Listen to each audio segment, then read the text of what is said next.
compassion et malveillance. L'auteur de ce psaume est un homme puissant, entouré d'ennemis qui, tout en le redoutant, désirent sa mort. Malade, il voit venir à lui des visiteurs qui cachent leur joie sous de faux airs de sympathie et se hâtent d'aller ensuite annoncer à d'autres la gravité de son mal. L'attitude d'un homme qu'il a traité comme son ami et son confident le peine particulièrement. Ce dernier trait a fait penser à Ahitophel, qui devint le conseiller d'Absalom, après avoir été celui de David. Il faudrait supposer dans ce cas que la révolte racontée de Samuel 15.1 n'a pas encore éclaté. Le roi, abattu par la maladie, aussi bien que par le souvenir de ses fautes et des crimes qui se sont commis dans sa maison, 2 Samuel 13.1, voit se préparer l'orage, sans se sentir l'énergie nécessaire pour le conjurer. Il comprend qu'Ahitophel prépare sa trahison. Le psaume se compose de 12 versets, dont les 3 premiers forment l'introduction, versets 2 à 4, les 3 derniers la conclusion, versets 11 à 13, et les 6 versets intermédiaires le corps du cantique, versets 5 à 10. Le verset 14 ne fait pas partie du psaume. C'est une parole d'adoration, introduite à la fin du premier livre des psaumes par les scribes qui ont divisé le recueil total en 5 livres, voire l'introduction. Verset 2. Versets 2 à 4 introduction. Avant de parler de ses ennemis, David parle de ses amis et les bénit. Heureux.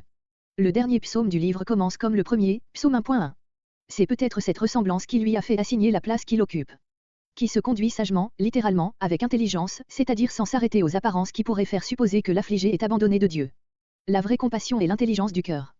Verset 3. Tu ne le livreras pas. Le passage de la troisième à la seconde personne et vice-versa se rencontre fréquemment dans les psaumes de David. Verset 4. Quand il sera malade. Malade lui-même, David annonce à ses amis bienfait pour bienfait. Verset 5. Verset 5 a dit l'attitude des ennemis. J'ai péché. La culpabilité de David vis-à-vis de l'Éternel ne justifie nullement méchanceté de ses ennemis. Verset 7. Il parle faussement. Sous de faux semblants, David discerne la réalité. Il décrit d'une manière très vivante, quoique brève, les pensées secrètes du visiteur, la hâte qu'il a de porter à ses amis des nouvelles qui leur procurent une joie méchante, les rassemblements et chuchotements de ces derniers.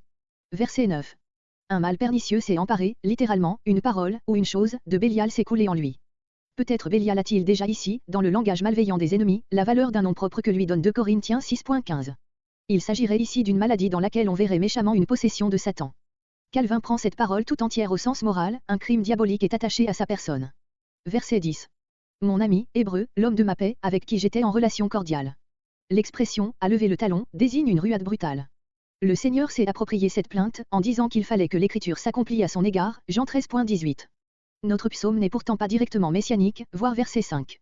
Mais ce trait du juste souffrant ne pouvait pas manquer aux souffrances du juste parfait.